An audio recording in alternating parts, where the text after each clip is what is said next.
TV Folha da Saúde está no Hotel Everest Rio, em Ipanema, na zona sul da Cidade Maravilhosa. Aqui acontece o evento Segundo Mioma e 17º Endometriose. Nós vamos conversar com o Dr. Cláudio Crispi, que vai explicar tudo sobre endometriose. Doutor, primeiramente, eu gostaria que você explicasse para quem está em casa o que é a endometriose. Pois não. A endometriose é uma doença inflamatória da pelve que se caracteriza pela presença de tecido endometrial que se desloca durante a menstruação para dentro da barriga da paciente, né? Esse tecido endométrio é um tecido que normalmente reveste a cavidade uterina e prepara o útero para uma gravidez. Quando não há gravidez, esse endométrio precisa se regenerar, precisa se renovar, então ele é eliminado na forma de menstruação. Essa menstruação em algumas pacientes tem um destino que seria a cavidade, né? Lá, em algumas pacientes, esse endométrio pode grudar nos órgãos internos e, sendo esse tecido hormônio dependente, hormônio estimulado, ele passa a crescer dentro do abdômen também. Esse crescimento, em algum momento, vai levar a um sangramento, principalmente quando a mulher menstrua, né? Essa menstruação interna, né, que fica dentro do abdômen, causa um processo inflamatório importante que vai levar, então, a toda a sorte de sintomatologia da endometriose, que se destaca pela dor, né? Então, a mulher apresenta dor de cólica menstrual, é uma dor que sempre é de grande intensidade e sempre piora, né? Porque esse tecido vai se acumulando mensalmente dentro do útero, né? Esse acúmulo se dá normalmente atrás do útero, no fundo da vagina, então isso leva a um outro sintoma doloroso, que seria a dor na relação sexual. Essa região também é onde passa o intestino, o reto e o sigmoide, são duas partes do intestino muito importantes, que levam a um outro sintoma da paciente, que é a dor ao evacuar, né, no período menstrual. Então é uma tríade muito comum, né, além de outros sintomas. Por ser um processo inflamatório, nós temos então uma condição de levar a essa pelve a uma situação inadequada para a gravidez.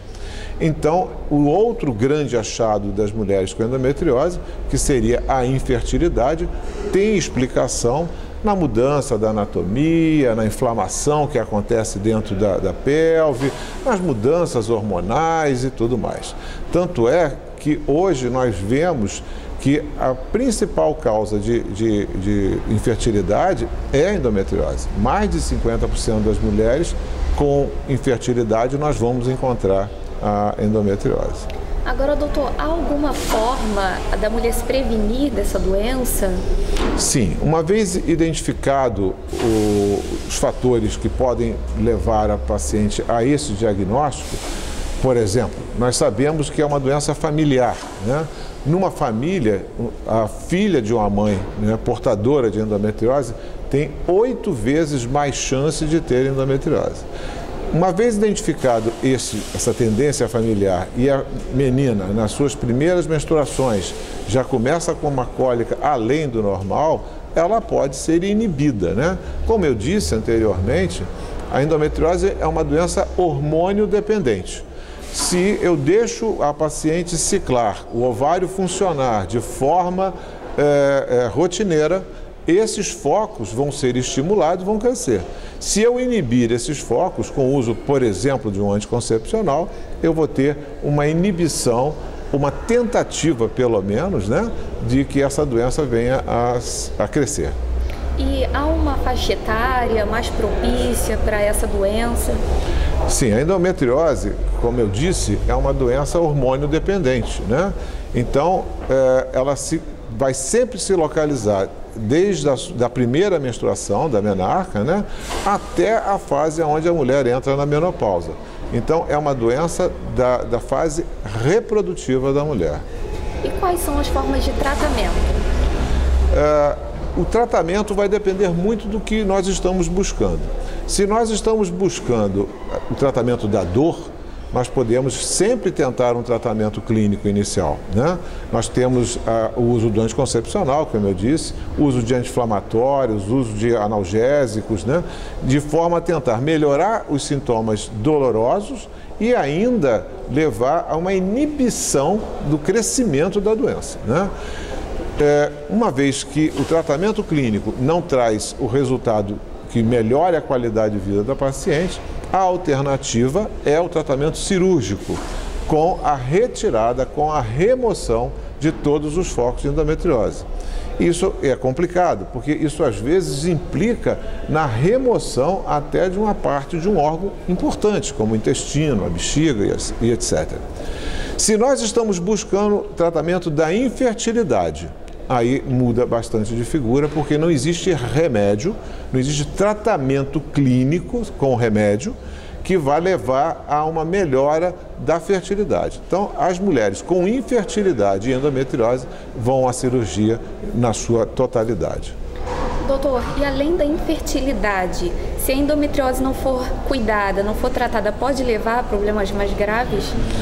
Existem hoje identificados casos de mulheres na menopausa com endometriose de ovário que não foram tratadas, aparecendo uma quantidade maior de pacientes com câncer de ovário, né? Essa relação ainda é um pouco...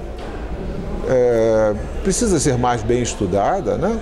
Mas nós já temos essa percepção, isso já nos preocupa, né?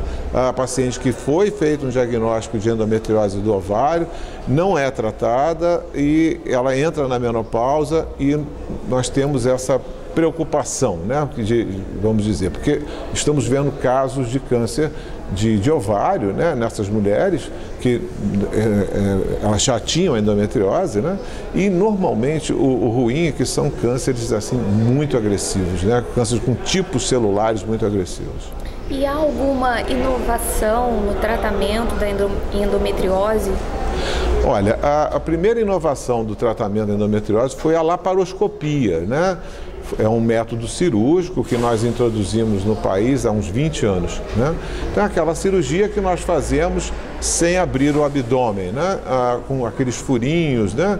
E isso foi um espetáculo, né? Para a paciente e para o tratamento da endometriose, porque nós usamos microcâmeras para poder examinar e poder operar. Essas microcâmeras facilitou uma visão muito detalhada do abdômen e facilitou ainda mais que nós pudéssemos aprender e diagnosticar melhor a endometriose. E isso vem sendo utilizado nos últimos 20 anos de uma maneira rotineira, tanto nos hospitais públicos quanto privados. E agora, recentemente, nós estamos dando um passo à frente desta técnica laparoscópica com a introdução, então, do robô, né, da cirurgia robótica, que está conferindo para a gente um pouco mais de precisão, um pouco mais de controle, né? Por ser o robô uma máquina, ela não cansa, e as cirurgias de endometriose são cirurgias que duram muitas horas, 5, 6, às vezes 8 horas, né? O robô veio ajudar bastante, né? Então, seria o passo seguinte, a evolução da laparoscopia. Isso já está disponível no Brasil, está sendo implementado de forma progressiva, mas acredito eu que daqui a alguns poucos anos estará disponível para toda a população. Após a cirurgia, a doença é curada? Não. Na cirurgia, nós conseguimos tirar os focos visíveis, né? Mas essa doença, ela tem vários estágios dentro do abdômen da paciente, desde uma simples célula até grandes nódulos, né? Os grandes nódulos, a gente consegue ver e removê-los, né? As células, não. Então, após o tratamento cirúrgico, nós vemos a necessidade de continuar inibindo aquilo que faz a doença crescer, que é o estímulo hormonal, né? Então, nós continuamos com essa preocupação, é extremamente necessário que nós tenhamos essa visão e a visão de que a doença precisa de controle a vida inteira, inclusive na menopausa, como eu disse. E quais exames são feitos para diagnosticar essa doença? Olha, o principal exame não é um exame, é você conversar com a paciente.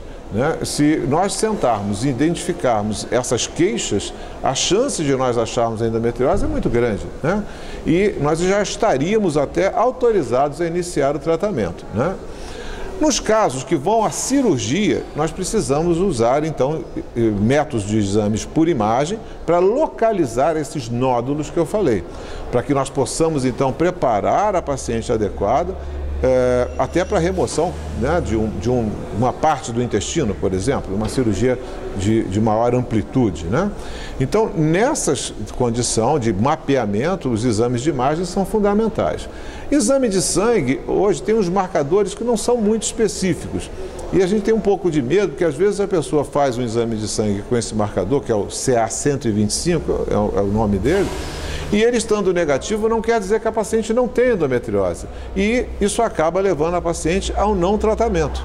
E isso fez com que, no nosso meio, né, nós tenhamos o intervalo entre o início dos sintomas e o diagnóstico, pasmem, de 7 anos. Então, é um tempo muito dilatado, porque nós não temos exatamente um examezinho de sangue que seja confiável e que dê esse diagnóstico. Então, doutor, se uma mulher em casa, de repente, começou a sentir muita cólica, esse sintoma é o mais comum, pode ser um indício dessa doença, ela precisa procurar um médico? Imediatamente, né? O mais breve possível. Não aceite que a cólica menstrual é uma coisa normal, necessária. Não aceite isso. Não aceite a informação de que vai passar quando casar, né? O casamento normalmente não traz outras coisas, não a melhora da cólica, né? Não aceite que toda mulher precisa sofrer de cólica, isso não é uma coisa normal, né? A cólicazinha leve, de uma contração uterina durante a menstruação, é natural, às vezes nem remédio precisa, mas uma cólica incapacitante você não precisa sofrer, você não precisa pagar o pecado original todo mês, né? Então, isto é uma condição que precisa de ser avaliada, precisa ser investigada e quase sempre você vai encontrar endometriose. Certo, doutor. Muito obrigada pela entrevista. Foi um prazer.